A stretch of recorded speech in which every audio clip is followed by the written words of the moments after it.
Good afternoon, everyone. I'm going to get started just a little bit early. I have a quick announcement. As far as credentials, this year we're going to do everything on a game-by-game basis from the media will call. The reason for that is that we need to make sure that we have everybody that goes into the building is either vaccinated or they have a negative COVID test. I know sometimes emergencies come up and different people come and shoot the game, and so we want to make sure that if you enter into the game zone area at Truist Stadium, that you either have a vaccination card or you have a negative test within 72 hours of the kickoff. We ask that you guys reiterate that on some of your news broadcasts this week about our policy of getting into Truist Stadium. If you don't mind, people need to either have a negative COVID test or they need to have a test that was taken within 72 hours of kickoff. So if you guys can repeat that again, we would appreciate it throughout the week. Now let's talk about football. North Carolina A&T is coming off of a bye week. Their last game was a 45-17 loss to Duke University in Durham. North Carolina A&T will be playing at home for the first time in 672 days. So it's been a while since we have been at Truist Stadium, and we're looking for our first win of the season. To tell you all about it is our head coach, Mr. Sam Washington. Coach.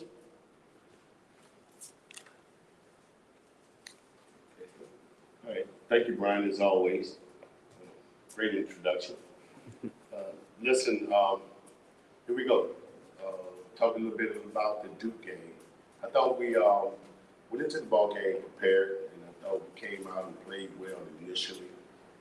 But the intensity, for some reason, we lost. I thought Duke did some relatively, good things to pose some issues or problems for us. The onside kick was a big part of the ball game when it comes to momentum. And they were able to recover the fumble, and not only recover the fumble, go on to score. And I thought that was a very big part of the game. Also, another significant part of the game was the last 50 seconds going into the half. They drove the length of the field, and that's absurd. We played very poorly defensively, and we'll get that fixed, and I think we have. This past week, we had a bye week, one needed very desperately. I thought we got the very most of it. The attitude for the guys have been fantastic. The work ethic has been very good. The energy and effort has been very good. And as we prepare for this upcoming ball game, which happened to be our rivalry game, and one that we definitely not taking lightly. Central has, I would say, possibly the most improved team we've seen here recently. And, we knew it wouldn't take long for Coach Allen would get it turned around. And he have them turned around. They're playing very hard, and it's sound football. And we have to match or top that intensity as we approach this ball game. And everything began with this week of practice. Everything is about preparation. It's about us. It's about us. We got to get back to playing our brand of football, doing the little things that we normally do very well. And that's paying attention to detail, the fundamentals, tackling, and offensively getting the hat on the hat and allowing our athletes to do what they do. I guess that's my opening statement. I'm opening for questions. Jalen Fowler didn't play in the Duke game. What's his status going into this week? He will return. We're expecting, him to be at the top of his game.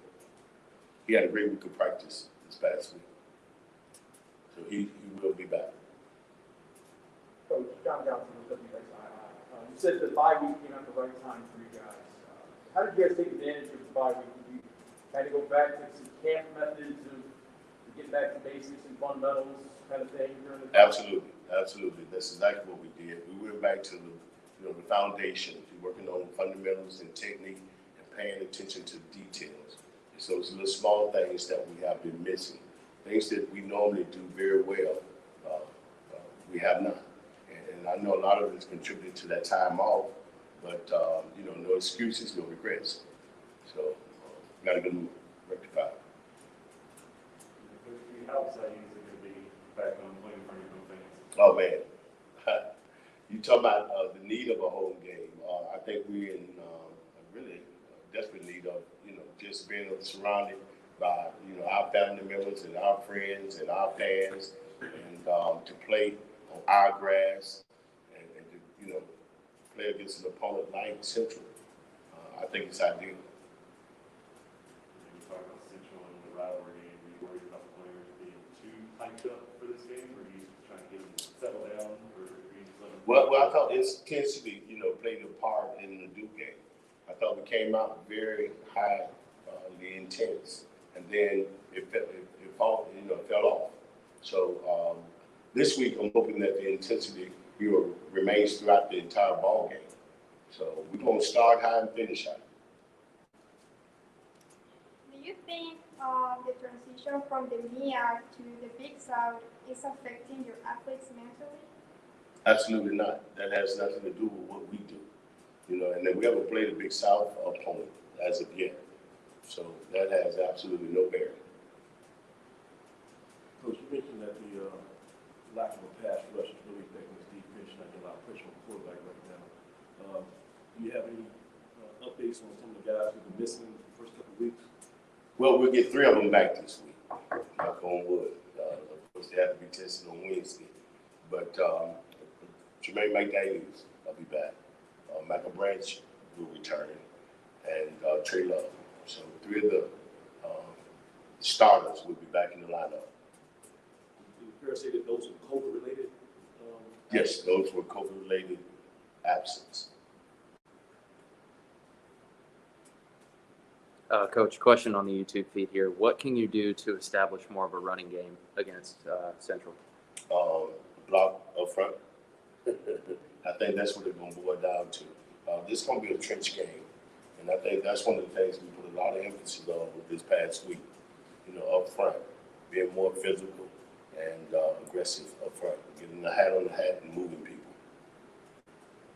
Hey, Coach, this is the first game of your season against the HBCU. Is there anything you'll miss about being part of the MIA versus being part of Big South? Absolutely not. That has no bearing on, the ball game.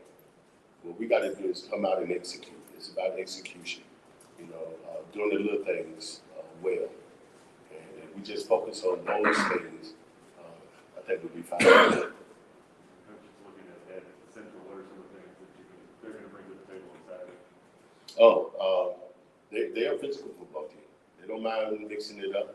And the running game, I think their running game is very solid. They have 4 capable running backs, and they do a very good job up front, getting the hat on the hat.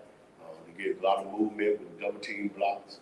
So we have to be at our very best to be effective. Coach, how do you evaluate Kingsley and Fetty's performance against Duke? And do you see him get more packages, more reps in the game plan? Absolutely. I thought he managed the game very well, and he did what we asked him to do, and he never, got us in trouble. He protected the football, which is paramount. I thought he did a fantastic job, with those 2 things: the management part and protecting the football. And yes, we will have packages for him down the road. Hey, Coach. What's up? Sorry, mate. Brian tripped me up and many of the students. Fowler, Yes, he's back. he's back. Bigger and better. Everybody, as you well know, watched the film from last year. Everybody, including Trey Alco on the MEAC conference call today, talking about stopping the run, which means stopping Jermaine Carter. On the 2 teams he played so far, and kind of bottled him up. What are you going to do to shake the loose? We're going to have to do a better job up front blocking. We got to get into the second level. I think we get into the second level, he'll be able to do some of the things that he does that's special. So, up front is where it begins and ends when it comes to Jermaine Martin. Is it just the inexperience, having new guys on the line, not used to getting him to that level? Is that part of what you got to deal with? Well, no, I think for the most part, we got to have him in the hat. We just didn't get a lot of movement. So that's the key. We got to get some movement up front to create some running lanes and some gaps. And if we're able to do that, we'll be fine. Do you have to do anything special to do that? Anything what extra do you have to do in terms of? I think it all boils down to fundamentals and technique. That's the first obstacle. We got to take the first step, the proper step.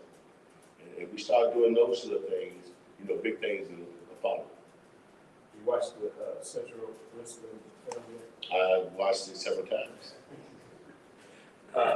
You're right. Central does have like 4 good backs. They actually played a freshman quarterback Saturday. Which one of those quarterbacks you expect to see on Saturday? I have no idea, and honestly don't care. It's not about them, it's about us. If we do what we do and do it well, it doesn't matter, who the opponent is. But you're also missing your 2 starting quarterbacks from week 1 last week. Yes. Any update on DJ Carson and Miracle? Well, DJ is still hopeful. He's not a definite in or a definite out. And Amir will be returning as the starting cornerback. So that should be a big help to the secondary and defense in particular. Some of those issues against good were those communication, just guys just not understanding the scheme, or was it? It was a bit of both. It was a lot of everything. We just didn't play well, and it was some communication issues, and it was some just he physically outmanned us in certain other instances. Any question from on YouTube? Nope, that's it. You got the young guy from New Jersey, Bayshore. You got him some touches. Talk about the way he was able to perform this week. I'll tell you what, we are very pleased with his progress and his willingness and effort. That young kid is going to be special. He's very exciting once he gets the ball in his hand. He has great vision. He's very quick, and he can run powerful when necessary. So we're going to give him more opportunities, as the season goes on. One of the coaches, in fact, Coach Albert, said that he thought your offensive line, because you had those long drives against Duke, he said that was the thing that was most impressive in terms of being able to put together those long drives and kind of control the line of scrimmage. You come out with a positive in that regard? Oh, absolutely. Absolutely. I thought it was a thing of beauty, and that's one of the best ways to keep the opponents off the field. When you can maintain those long drives and keep the ball away from those Power 5 offenses, you do that. But the key is being able to do it repeatedly. And I'm very pleased and hope that we're able to do it many more times. Coach, you mentioned that before week 1, that long layoff, they missed the crowd, the band, smell of the locker room, all those things. Have you thought about what the emotions would be like come Saturday when you guys play your first home game in 672 days? What it's going to be like to have the crowd, the band? Well, I think it's very important we create our own energy. We got to do that. That's on us. We're going to bring the energy into the gates. When we walk in the locker room, we're going to have to be at a very high level when it comes to energy and intensity. And my concern is maintaining that intensity throughout the ball game.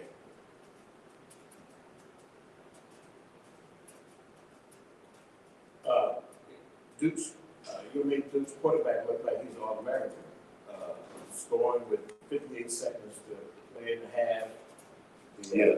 And you think that the onside kick was just Cutcliffe's way to make sure that didn't give you back the ball and give you a chance to drive that way again? I'm not sure what his plan was, but it worked to perfection. And whatever he set out to do, they executed. And again, that's that word, execution. Regardless of what you're doing, you must execute. And they did. So, you know, How hard is it to prepare for a first quarter onside kick? you don't. That's not something that you just prepare for. But if you go through your basic fundamentals, you don't leave until the ball is kicked. Period. You don't rock, you don't take a step, you do nothing until the ball is kicked. And we didn't do that.